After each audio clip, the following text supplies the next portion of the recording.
Hello, folks. Welcome to another episode of 25 to 1, where I chronicle the journey of taking my $25,000 a year business to 1 million.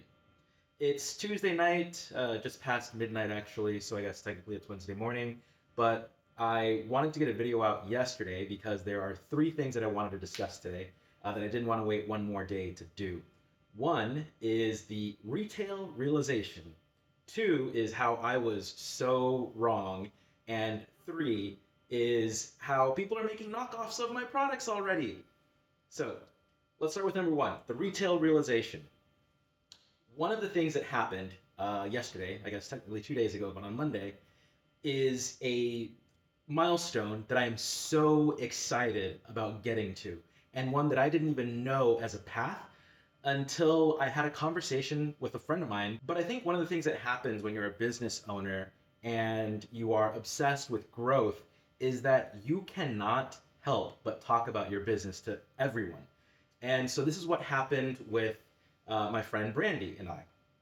I hadn't seen her in maybe over a year. So we were hanging out a few weeks ago, and she had, since the last time we had seen each other, switched jobs. So I asked her about what she was doing, and she works at a place called Woody's Classic Man, which is, I haven't been there, but it sounds super cool. It's this place where there's a bar, there's a barber shop, it's filled with sports memorabilia, things that guys would be into.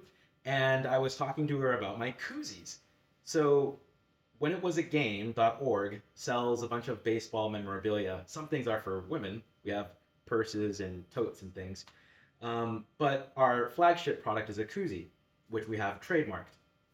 And I told her about it. I asked her if she'd be willing to talk to the managers of the store to feature my product, and I'd give it away for free and just to see if it would sell in retail. I had never even thought about this as a possible sales channel. So I was really happy to have that conversation with her. But at the core of that conversation was, well, how does Woody's Classic Man get their inventory?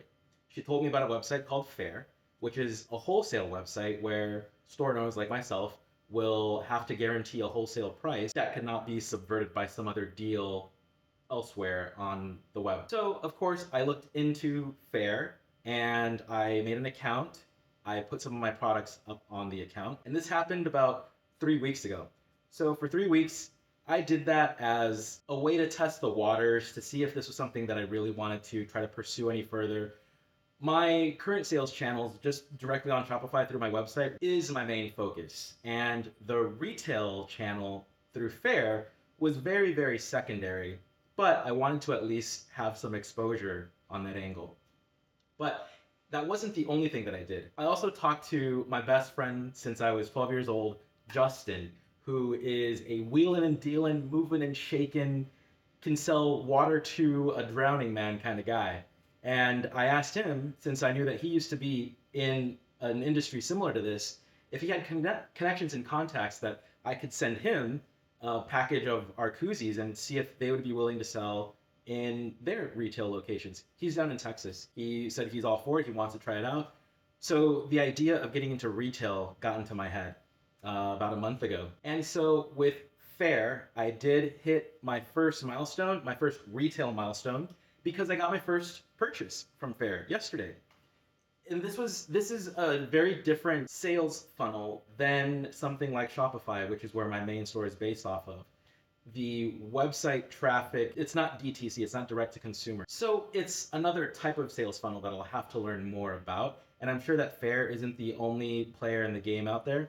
But between online wholesale avenues, as well as using people like my friend Justin, who actually sold me on my own koozies after I asked him about whether or not he thought he could sell them. So it was amazing. I have no doubts about what he's going to be able to accomplish, and it's really, really exciting. Number two is, gosh, I was so wrong. One of my past videos, I talked about how I'm in this no man's land. I have to figure things out for myself, and that's okay because I know what I need to do. And if these gurus don't have time for me, they don't want to spend time with someone who's not making more than $1 million a year, I'll figure it out for myself. Maybe some of that was sour grapes. Who really knows what your subconscious is doing all the time? But I genuinely did think that I knew exactly what to do. Boy, was I humbled. A few days ago, I had a conversation with some guys from a group called the E-commerce Wizards.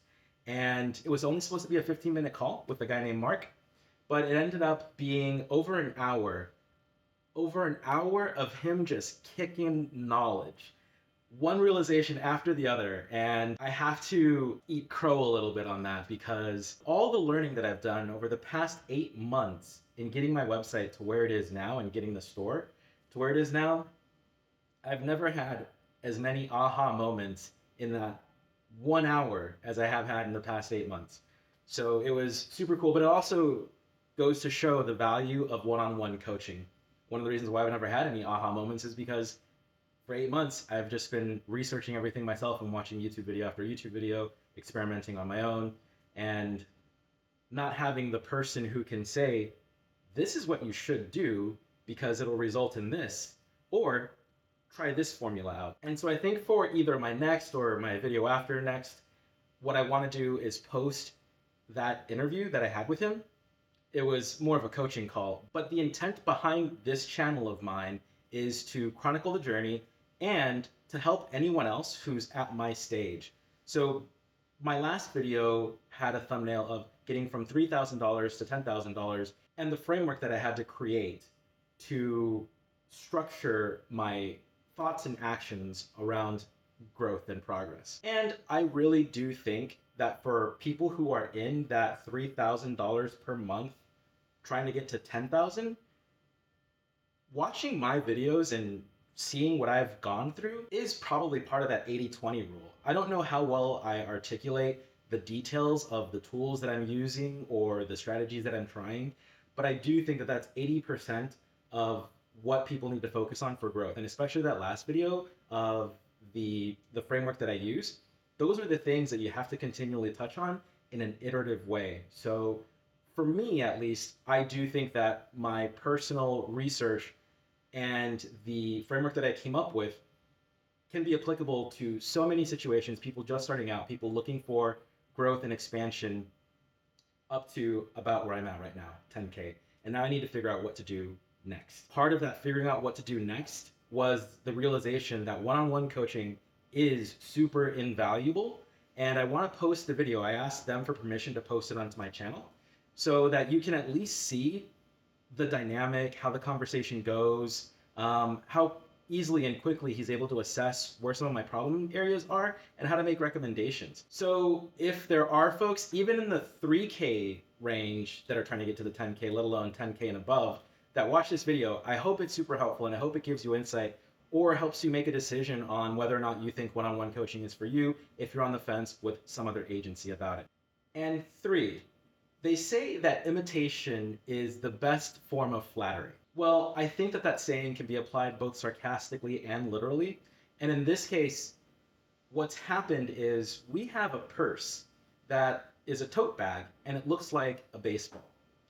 There's another company named Dugout Mugs who make mugs out of baseball bats. So they're these wooden mugs and they're MLB licensed and everything. And I saw a stream that the owner did a few days ago where he showcased a bag that looks like a baseball, much like ours. Now, we're the little guys. These guys are the big guys. When you think about the saying that imitation is the most sincerest form of flattery, there's a second half to that, which is that imitation is the sincerest form of flattery that mediocrity can pay to greatness. Now, we're the little guys. Dugout Mugs are the big guys, right? So they boast making over $50 million in sales since their inception, I believe.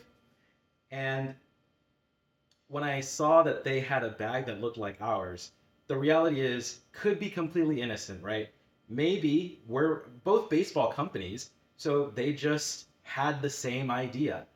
But maybe not. Maybe they saw that we had these bags, or maybe they met someone who had one of our bags. But with a company that size, I don't think the second half of that phrase really applies in terms of mediocrity paying to greatness. We're the little guys. We're not the great big guys, right? If we copied them, sure. But again, I don't want to overreact about how this happened or their intent. I did try to reach out to them.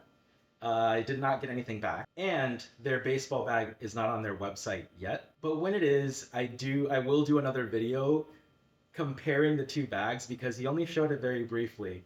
And then I just want to document for my little journey here the reviews on my bag and see if that is the original baseball looking white tote. But what that leads to is this bigger problem that's got me and Keith's head in this tailspin of we've got about 16 different product ideas that we're going to launch over the next year.